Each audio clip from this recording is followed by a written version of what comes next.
Good morning, students. We are discussing chapter 11, recording and transmitting knowledge. Okay. Yesterday we discussed half of the portion. So today onwards we will start another chapter, the story of numbers. Okay. Story of writing. Writing तो आप लोग को पता चल गया है ना. First way of writing था पिक्टोग्राफिक, उसके बाद साइन एंड सिंबल शुरू हुआ, बाद में अल्फ़ाबेट आ गया. मेसोपोटामियंस जो लोग था, सुमेरियंस जो थे, वो लोग का अपना स्क्रिप्ट था, उसका नाम क्या था, क्यूनिफॉर्म. बाद में धीरे धीरे फिर इजिप्शियन लोग अपना वे ऑफ राइटिंग को डेवलप किया, उसको बोलते हैं हायरोग्राफिक. ठीक है. और बाद में जब अपना देश का हम बात करेंगे तो देवनागरी स्क्रिप्ट शुरू हुआ. तो आज हम पढ़ेंगे द स्टोरी ऑफ नंबर्स. आपको पता चल गया स्टोरी ऑफ राइटिंग. तो आज हम लोग का है नंबर्स का कैसे शुरुआत हुआ, दुनिया में नंबर्स का शुरुआत कैसे शुरू हुआ, कहाँ से शुरू हुआ, वो जानेंगे. ठीक है. The story of numbers also begins with the history of early mans living in the caves. The early man used sticks, stones and pebbles for counting. Fingers were first used by the Indians for counting. Even today fingers are used to count numbers 1 to 10 in most languages. Story of number का भी शुरुआत early man से ही हुआ था. जैसे early man से ही story of writing शुरू हुआ था. गुफाओं में वो लोग चित्र बनाना शुरू किया, उसी को पिक्टोग्राफिक का नाम दिया. तो नंबर का भी शुरुआत उन लोग से ही हुआ था. ठीक है. वो लोग स्टोन को यूज़ करते थे काउंटिंग करने के लिए, या स्टिक को यूज़ करते थे, छोटा छोटा पत्थर को यूज़ करते थे. 1 2 3 जैसे भी हो काउंटिंग करने के लिए वो लोग ये सब का यूज़ करते थे. और फिंगर्स, ठीक है, फिंगर्स हम लोग का भारत देश में सबसे पहले शुरुआत हुआ.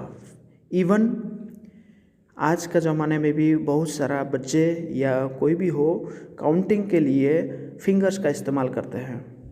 ठीक है. अगर कम आपके पास बहुत समय है ना, कम मात्रा में आपको वर्क करना है काउंटिंग वाला, तो आप आराम से फिंगर से जोड़ के भी कर सकते हैं. अगर ज़्यादा मात्रा में आपको वर्क करना है तो हम लोग बहुत सारा इलेक्ट्रॉनिक डिवाइस का यूज़ करते हैं उस समय.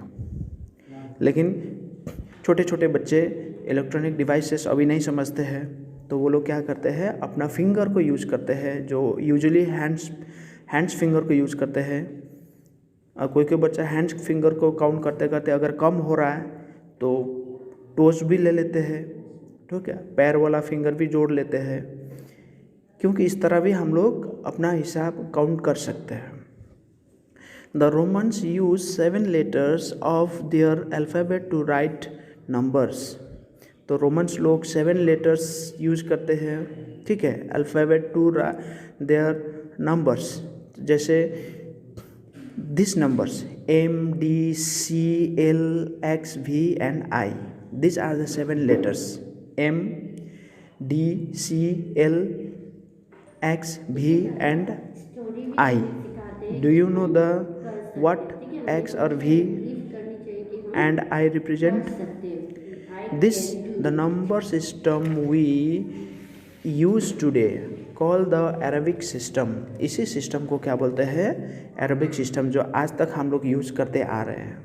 ठीक है. आप लोग मैथ्स में पढ़ते हैं M का मतलब, D का मतलब, L का मतलब, C का मतलब, I का मतलब, V का मतलब. यही 7 letters है जो रोमन्स लोग अपना पहला शुरुआत किया था नंबर्स पैटर्न पर. This system was original develop in India. और यहाँ का ये अरबिक सिस्टम है जो खोज कहाँ से शुरू हुआ था, पहले इंडिया में ही हुआ था. हम लोग का भारतवर्ष में ही हुआ था, भारत देश में ही हुआ था. The Arab traders took it to Europe some 2000 years ago. From Europe it spreads to the other parts of the world.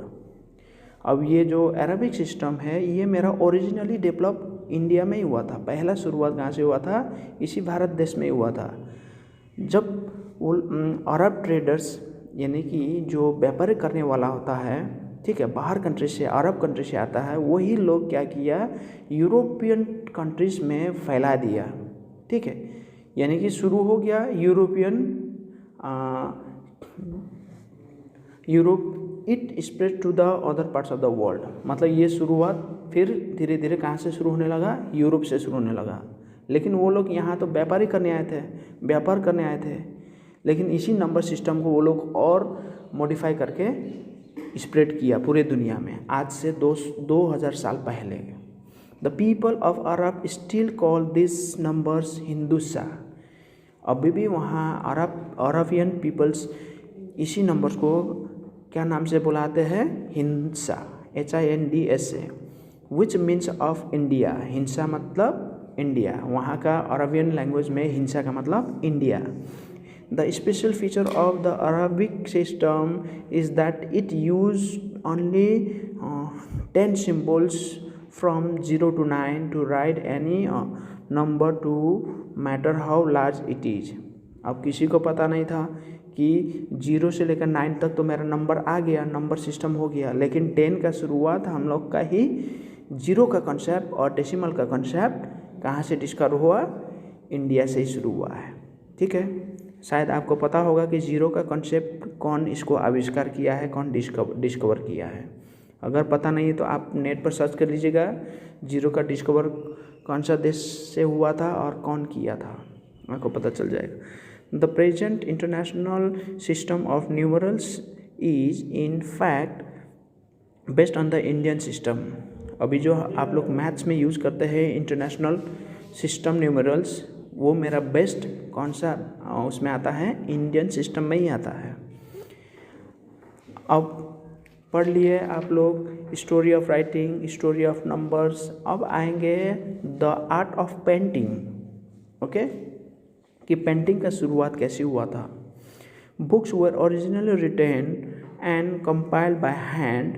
Many scholars spend their lives in preparing hand written books. The people who wrote books by hand were called scribes, and hand-written books were very rare. They were available to a few people. अब ये hand written book से आपको सब पहले समझ में क्या आता है कि जिसके पास नॉलेज था, ठीक है, जिसके पास हर चीज़ का नॉलेज था, वही सब लोग वो बुक्स को लिखते थे, ठीक है। और हैंड रिटन बुक्स को क्या बोलते हैं, स्क्राइब्स बोलते हैं, SCRIBES, स्क्राइब्स। लेकिन ये तो बहुत कम आपको मिलेगा हैंड रिटन, क्योंकि जो उस समय कम पढ़ा लिखा आदमी था, ठीक है, और उन लोग ही क्या करते थे, एक बुक लिखने के लिए कम से कम बहुत समय लगता था, ठीक है। एक बुक कंप्लीट करने के लिए उन लोग को साल भर लग जाता था। अभी तो आपका ज़माने के अनुसार, मशीन एज के अनुसार रातों रात में लाखों पेज छप जाता है, ठीक है। ये बहुत वास्ट डिफरेंस है दोनों में। लेकिन शुरुआत कैसे हुआ था, स्क्राइब से हुआ था, हैंड रिटन से ही हुआ था शुरू। The art of printing was first developed in China.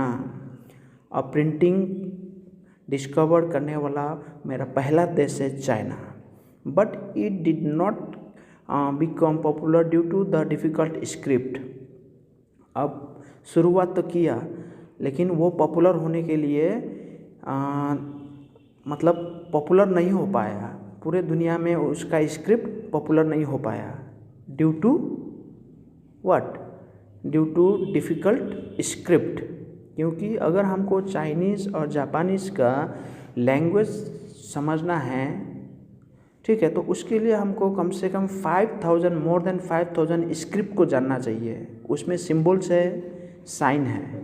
जब तक हम 5000 स्क्रिप्ट नहीं जानेंगे, साइन एंड सिंबल नहीं जानेंगे, तो उन लोग ने क्या लिखा है वो हम या किसी को भी पढ़ने में समझने में दिक्कत होता है। इसीलिए उन लोग का जो फर्स्ट प्रिंटिंग था वो पूरी दुनिया में पॉपुलर नहीं हो पाया था। It was John Gutenberg of Germany who in 1455 invented the first press the Bible was the first book to be printed on a printing press. अब जर्मनी का एक लेखक, ठीक है, 1455 में उसका नाम था जॉन गुटेनबर्ग।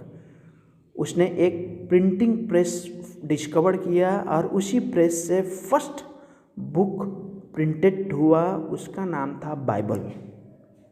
ठीक है, ये क्वेश्चन आपको अराइज हो सकता है इस पेज से, आप इसको गो थ्रू जाइएगा।